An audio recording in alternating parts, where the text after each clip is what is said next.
Hello students, you all are welcome in grade 6 subject science.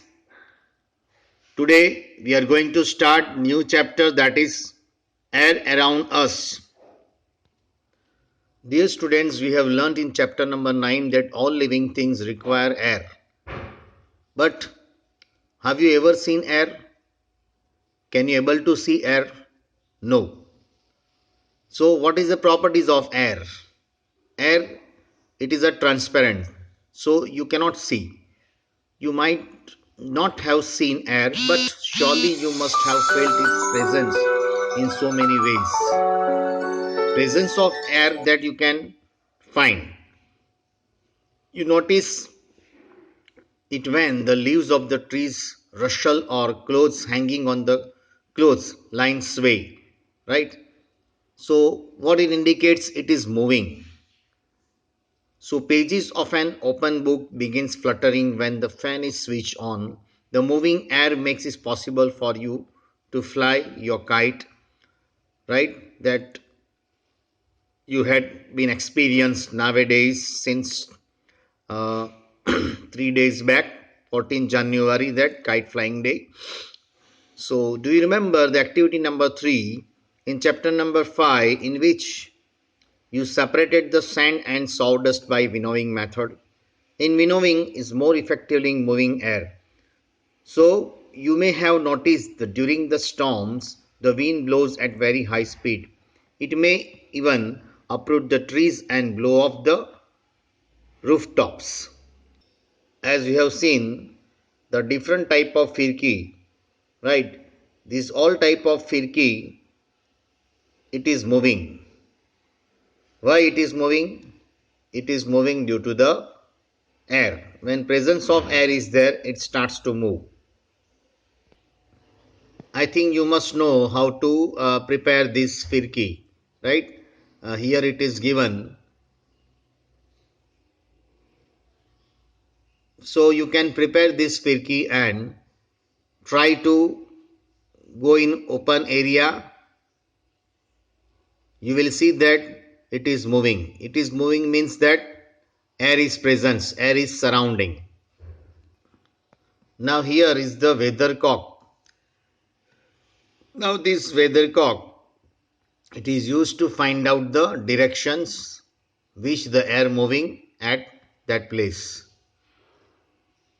Now the question, students, is air present everywhere around us? So our answer is what? Yes, air present everywhere around us. Why? Because it is the best example that we are living. We require what? Air. But which type of air? We require oxygen. In air, oxygen is present there. In air, carbon dioxide is present there. In air, nitrogen is present there. So due to the oxygen gas, we can live. So our living existence is due to the air only. So we can 100% say that air presents everywhere around us now. For that, let's we perform this activity number 2. Take an empty bottle. Is it really empty or does it have something inside? Turn it upside down. Is something inside it? Here you can see this activity. Now dip the open mouth of the bottle into the bucket filled with the water as shown in figure. Observe the bottle. Does the water enter the bottle? Now just tilt it and bottle slightly. Okay. So does the water now enter the bottle? Do you see the bubbles coming out of the bottle? Right? Or hear any bubbly sound? So can you now guess what was in the bottle? Yes, you are right. It is air. So that was present in the bottle. So bottle was not empty at all. In fact, it was filled completely with the air even when you turn it upside down. That's why you notice that water does not enter the bottle when it is pushed in and inverted position, as there was no space for air to escape. So when the bottle was tilted, the air was able to come out in the form of bubbles and water filled up the empty space that air has occupied. So this activity shows that air occupies space. Okay, it fills all the space in the bottle. It presents everywhere around us. Air has no color and no one can see through it. It is transparent. So this is the property of air. What is the property of air? It has no color. It cannot see. It is transparent.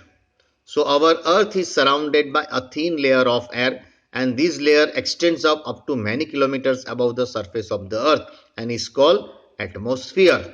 So atmosphere consists of an air. Here, as we move higher in the atmosphere, the air gets rarer. Means when we move up and up, the air becomes thin and thin. So rarer means what? Thin air. On the earth, the air is thick, but when you go up, when you go on mountain, right, air becomes thin. Here you can see the picture of mountaineer who carry oxygen cylinders with them. Why?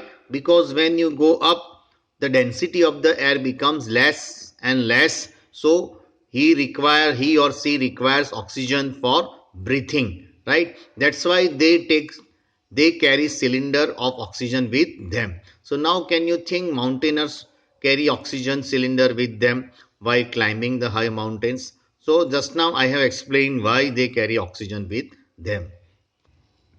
Now what is air made up of? Until the 18th century, people thought that air was just one substance. Experiments have proved that it is really not so. Air is a mixture of many gases. What kind of mixture is it? Let us find out some of the major components of these mixtures one by one. Number one, air, which is consists of water vapor. We have learned earlier that air contains water vapor.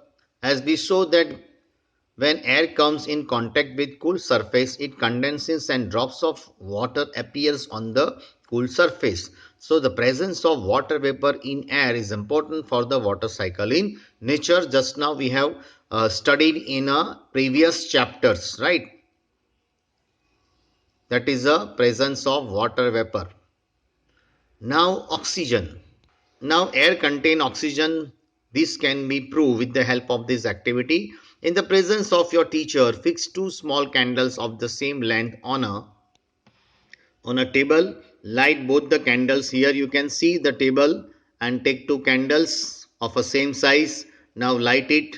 Okay. Take one glass tumbler, right? Okay. Then light both the candles, cover one of the glass with the inverted glass tumbler, observe both of the candle carefully. Do both candles continue to burn or go off? So what is the observation? You must have observed that the candle covered with glass tumbler got extinguished, means it's put off after some time, whereas the other candle continue burning.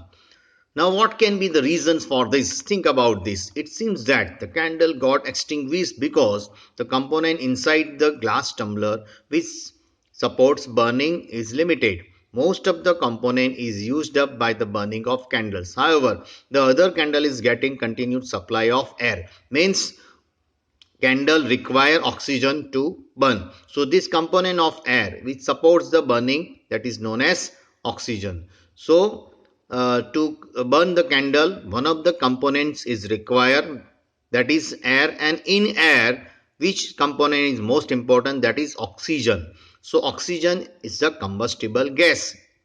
It burn the substance continue. When oxygen is not there, when the glass is it just put the inverted position, then after some time immediately the candle it is going to be put off. Why? Because supply of oxygen becomes less and less, and one of the time it becomes totally less. So at that time the candle is just put off.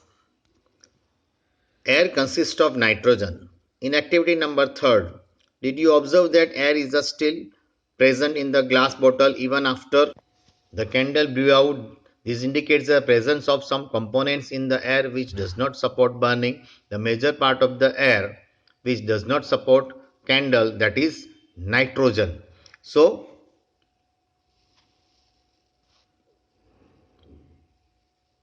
nitrogen which does not support the combustion, means, so due to the nitrogen it becomes put off. So nitrogen does not support burning. So when the candle is just put off, means this gas is present, nitrogen is there, oxygen is not present there.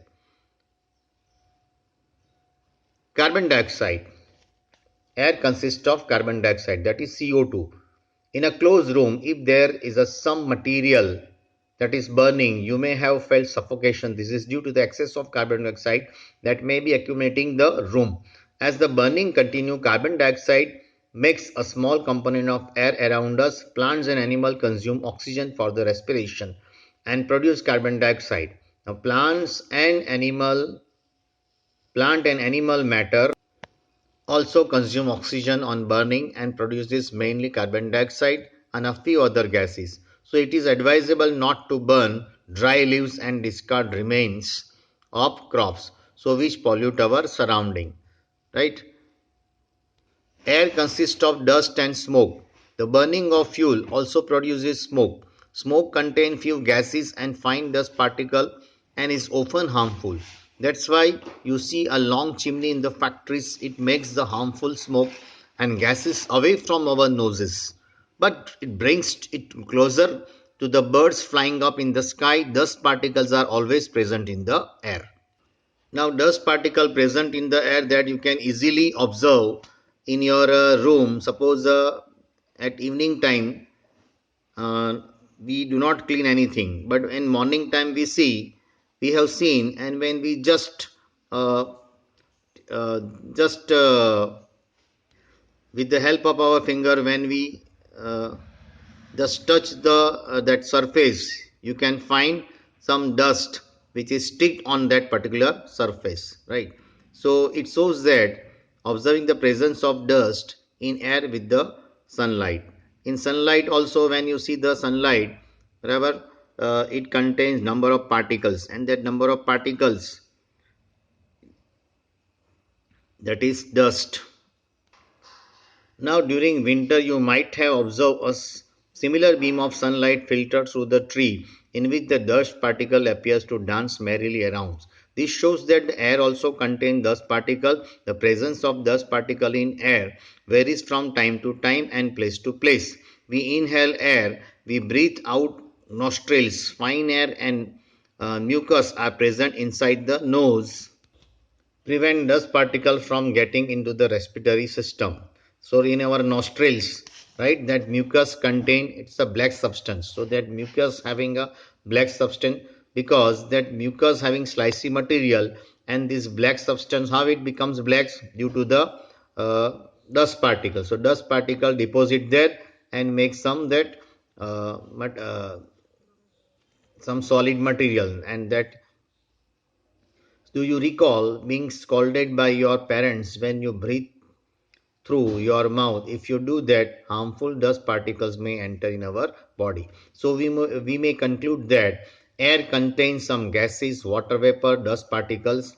The gas in the air are mainly nitrogen, oxygen, and small amount of carbon dioxide and many other gases. However, there may be some variation in the composition of air from place to place. We see that air contains mostly nitrogen, oxygen. In fact, these two gases together makes up 99% of air. The remaining 1% is constituted by the carbon dioxide and few other gases and water vapor. As you see in this figure, their maximum, I think 78% nitrogen is there, right? 1%, right? Then 21% oxygen is there, and then remaining that portion, that carbon dioxide, water vapor, and other gases. So this is the composition of our air. So till here we study. Okay, so have a nice day. Goodbye.